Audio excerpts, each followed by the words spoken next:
अपने 9th class की बात चल रही थी। 9th क्लास में अपना 1.1 टॉपिक चल रहा था, 1.1 एक्सरसाइज चल रही है। तो 1.1 का फोर्थ क्वेश्चन मैंने लास्ट वीडियो में बता दिया था, नंबर्स पे डिपेंड था वो सारा का सारा।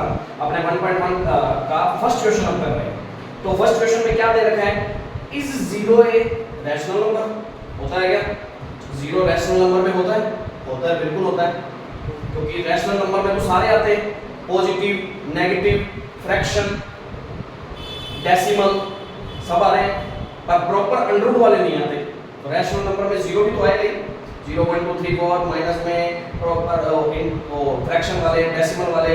डेसिमल के भी दो मैंने पार्ट बताए थे, कौन से आ रहे हैं, कौन से नहीं आ रहे, ये भी पता होना चाहिए, ठीक है। तो 0 रैशनल नंबर होता है, ठीक है। अब रैशनल नंबर होता है, अपने कह सकते हैं हाँ जी yes 0 is a rational number. Can you write it in the form p/q? लिख सकते हो भाई, वो कहता p/q फॉर्म में 0 को लिख के दिखा सकते हो, लिख के दिखा देते हैं। 0/1 लिख दूं तो भी 0 ही होता है, 0/2 लिख दूं तो भी 0 ही है, 0/3 लिख दूं, 0/4 लिख दूं, ऐसे कुछ भी लिखा जा सकता है। तो p/q फॉर्म होगी कि नहीं होगी? और p/q फॉर्म की क्या कंडीशन होती थी कि क्या मतलब डिनोमिनेटर, डिनोमिनेटर क्या नहीं होना चाहिए, 0 नहीं होना चाहिए था, क्योंकि डिनोमिनेटर 0 है ही नहीं हमारा। तो कुछ भी रख सकते हैं, नेगेटिव पॉइंट भी रख सकते थे, 0/ ऐसे लिख लो 0/-1, 0/-2, कुछ भी लिख लो, समझ आ गई? तो 0 को हम p/q फॉर्म में लिख सकते हैं, 0 रैशनल नंबर होता है, समझ आ गई बात? ये चीज ध्यान में कर लोगे इसको। अब बात आती है सेकंड क्वेश्चन। सेकंड क्वेश्चन क्या बोलता है, find 6 rational number between 3 and 4। 3 और 4 के बीच में कितने 6 रैशनल नंबर फाइंड करने हैं। वैसे देखो एक बात बता देता हूं, कोई भी दो नंबर्स के बीच में हम इनफाइनाइट रैशनल नंबर फाइंड कर सकते हैं, अनंत, ठीक है, बहुत सारे फाइंड कर सकते हैं। तो उसने 6 पूछे हैं तो 6 बताएंगे अपने। अब 6 निकालने के दो तरीके हैं, देखो 8th क्लास में भी तुमने ऐसे क्वेश्चन किए थे, ठीक है, फर्स्ट चैप्टर के अंदर ही। पर एक तो इजी तरीका भी बता देता हूँ, एक थोड़ा सा टफ तरीका वो भी बता देता हूँ, जैसा तुम्हें ठीक लगे वैसा कर लेना, ठीक है, दोनों ही तरीके सही है। तो अपने बात करते हैं इजी तरीके की। सबसे पहले तो अपने को निकालने 6 निकालना है, तो सबसे पहले अपने चेक कर लेते हैं इनमें, ऊपर 1 नीचे 1 से तो मल्टीप्लाई करने का कोई फायदा नहीं है, क्योंकि 3 और 4 के बीच में कोई भी नंबर नहीं आता। 2 से करके देख लेता हूँ, ऊपर 2 से मल्टीप्लाई तो नीचे भी 2, ऊपर 2 नीचे भी 2, कितना हो जाएगा 6/2 और इसको 8/2। तो 6/2 के इसके बीच में कौन आता है, ओनली 7/2 आएगा। तो एक ही नंबर आया, 6 को बढ़ेंगी तो ये नहीं लेते। ऐसे ही ये सारा काम रफ में करके देखना है। फिर देख लेते हैं 3 और 3, ऊपर नीचे 3 से मल्टीप्लाई करके दे दिए, तो ये हो गए 9 और ये हो गए 12। तो 9 और 12 के बीच में कितने होते हैं, 10 आता है, 11 आता है, 2 भी बन सकती हैं। इसका मतलब और भी देखनी पड़ेगी, और ज्यादा नंबर से मल्टीप्लाई करके देखते हैं। 4 से नहीं करते, 5 से नहीं करते, 6 से करके देख लेते सीधा डायरेक्ट। 6 से क्या पता 4 से ही आ जाए, क्या पता 5 से ही आ जाए, जिससे आ रहा है उससे करके देख लेंगे, कोई फर्क नहीं पड़ेगा। तो 6 से करके देखते हैं, 18/6 और ये होगा 24/6, ठीक है। तो 18 से लेके 24 के बीच में 19, 20, 21, 22, 23, 24 आ गया, 5 ही है ये भाई, इधर 5 ही आ रही है, गलत है, क्योंकि अपने को 6 कम से कम चाहिए। तो 6 से करके भी नहीं आ रहा, 7 करके देख लेते हैं भाई। 7 से मल्टीप्लाई बोथ साइड, ऊपर नीचे, नोमिनेटर और डिनोमिनेटर में, तो ये 21/7 और ये हो गया 28/7। तो 22/7, 23/7, 24/7, 25/7, 26/7, 27/7।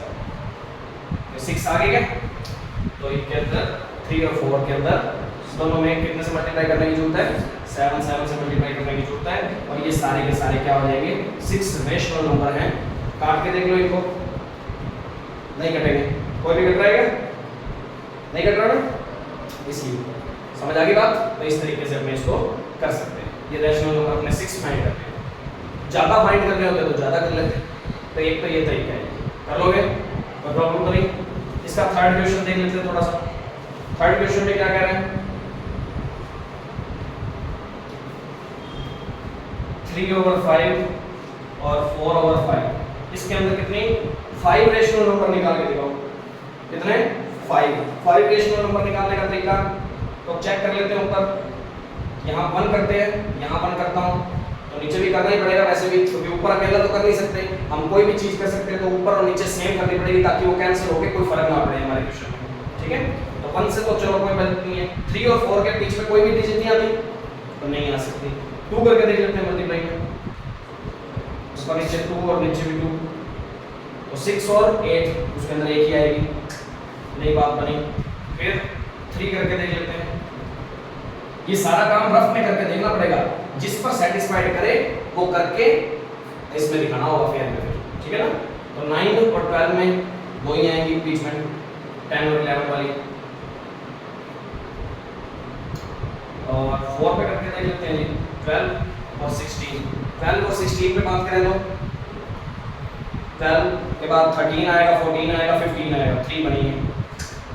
5 करके देख लेते हैं। 5 पे करते हैं तो कितना आएगा 15 और 20 के बीच में 16, 17, 18, 19, 20 तो वो ही है, 4 ही आ रही है, 6 से करना पड़ेगा।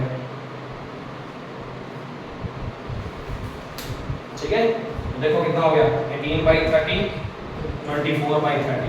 ये कितना हो गया 19/30, 20/30। फिर आगे फिर 22/30, 23/30, 24/30। 5 निकाल लीजिए तो 5 इस तरीके से अपने निकाल लीजिए। समझ आ रही है बात? ये तो है सिंपल तरीका, समझ आ गई? तो ये सिंपल तरीके को तो एक बार नोट करो। ये रेशनल नंबर नीचे लिख देना, रेशनल नंबर बिटवीन 3 and 4, तो ये लिख देना लाइन बना के, रेशनल नंबर बिटवीन 3 and 4 कौन कौन से हैं इक्वल में ये लिख देना। तो इसमें कौन से हैं rational number between 3/5 and 4/5 equal to ये वाले बीच वाले लिखने से लिख दोगे। एक बार इसको नोट करो, फिर आगे बताते हैं दूसरा तरीका भी।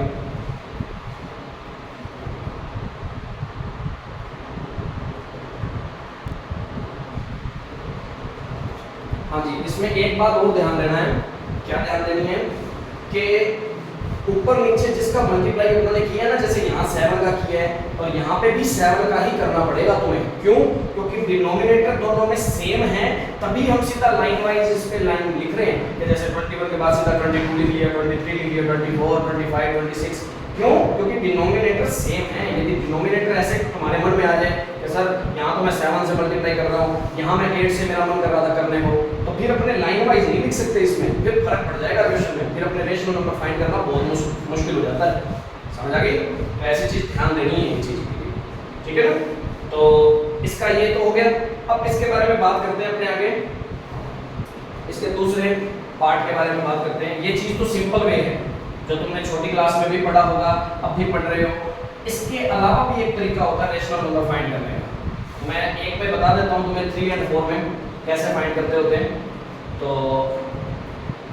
3 and 4 है ना, तो सबसे पहले अपने फाइंड करते हैं फर्स्ट। तो 3 और 4 में सबसे पहले बड़ा कौन, ये चेक करो, 4 बड़ा होता है। ठीक है, अब अपने बात करते हैं first rational number between 3 and 4 कैसे फाइंड करते होते हैं। 3 और 4 को ऐड किया, डिवाइड में 2 किया। ठीक है, 7/2 प्रॉब्लम तो नहीं। अब ये 7/2 जो आएगा ना, वो किसके अंदर फाइंड हुआ है 3 और 4 के बीच में फाइंड हुआ। कौन आया 7/2। अभी तक तो 3 और 4 के बीच में एक रेशनल नंबर फाइंड हुआ। समझ आ रही है? आगे बात करते हैं। अब अगला रेशनल नंबर इनके अंदर फाइंड करेंगे, एक इनके अंदर फाइंड करेंगे, 2 और आ जाएंगे। ठीक है, इनके बीच में एक और आ जाएगा, फिर इनके बीच में एक और आ जाएगा। ये तो पढ़ा ही था।